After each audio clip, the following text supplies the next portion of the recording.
Hi friends, നമ്മൾ ഇന്ന് നോക്കാൻ പോകുന്നത് ജൂൺ 19 വായനാ ദിനവുമായി ബന്ധപ്പെട്ട് LP, UP, HS വിഭാഗങ്ങളിലെ വിദ്യാർത്ഥികൾക്ക് ക്വിസ് മത്സരത്തിന് ഉപകാരപ്പെടുന്ന ചില ചോദ്യങ്ങളുമായിട്ടാണ്. എല്ലാവരും വീഡിയോ സ്കിപ്പ് ചെയ്യാതെ മുഴുവനായിട്ട് കാണുക. മലയാളത്തിലെ ആദ്യത്തെ മഹാകാവ്യം എന്നറിയപ്പെടുന്നത്? രാമചന്ദ്രവിലാസം. ലളിതാംബിക അന്തർജനം രചിച്ച ഏക നോവൽ?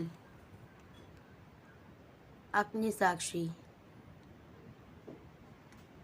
കുമാരനാശാന്റെ സ്മരണാർത്ഥം ഏർപ്പെടുത്തിയ പുരസ്കാരം ഏതാണ്? ആശാൻ പുരസ്കാരം. പൂർക്കോത്ത് രാമുണ്ണി നായർ ഏത് തൂലികാ നാമത്തിലാണ് അറിയപ്പെടുന്നത്?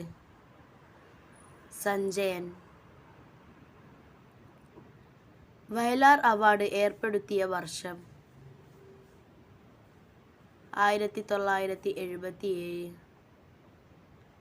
മലയാളത്തിലെ ആദ്യ നിഘണ്ടു നിർമ്മിച്ചത് ആര്? Hermann Gundert. കാച്ചിക്കുറുക്കിയ കവിതകളുടെ കവി എന്നറിയപ്പെടുന്നത്? വൈലോപ്പിള്ളി ശ്രീധരമേനോൻ.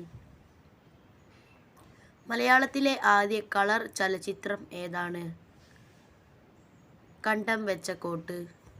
1961. വള്ളത്തോൾ പുരസ്കാരം ഏർപ്പെടുത്തിയ വർഷം ഏതാണ്? 1991.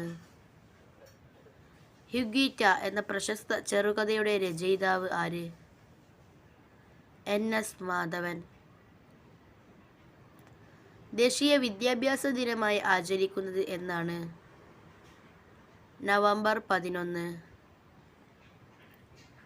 വരിക വരിക സഹചരി എന്ന ദേശഭക്തി ഗാനം രചിച്ചത് ആര്? അംഷി നാരായണപിള്ള.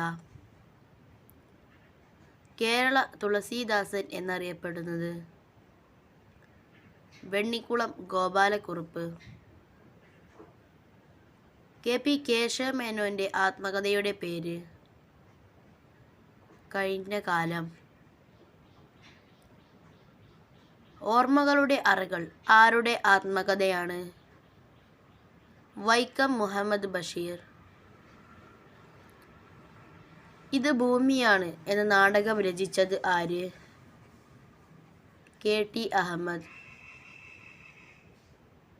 വയലാർ അവാർഡ് സമ്മാനിക്കുന്നത് ഏത് ദിവസമാണ്? ഒക്ടോബർ 27, വയലാറിൻ്റെ ചരമദിനത്തിൽ. ജ്ഞാനപ്പാന രചിച്ചത് ആരാണ്? പൂന്താനം. ദാർശനിക കവി എന്നറിയപ്പെടുന്നത് ആര്? G. ശങ്കരക്കുറുപ്പ്. കണ്ണുനീർ തുള്ളി എന്ന വിലാപകാവ്യം രചിച്ചത് ആരാണ്? നാലപ്പാട്ട് നാരായണ മേനോൻ. ഇവിടെ അവസാനിച്ചിരിക്കുകയാണ്. പാർട്ട് 2, 1, 3 ഒന്നും കാണാത്തവർ അത് പോയി കാണുക. അതിൻ്റെ ലിങ്ക് ഡിസ്ക്രിപ്ഷൻ ബോക്സിൽ കൊടുക്കാം. ചാനൽ സബ്സ്ക്രൈബ് ചെയ്യാത്തവർ സബ്സ്ക്രൈബ് ചെയ്യുക. വീഡിയോ ഇഷ്ടപ്പെടുകയാണെങ്കിൽ ലൈക്ക് ചെയ്യുക. അപ്പോൾ വീഡിയോ മുഴുവനായിട്ട് കണ്ട എല്ലാവർക്കും താങ്ക് യു ഫോർ വാച്ചിങ്.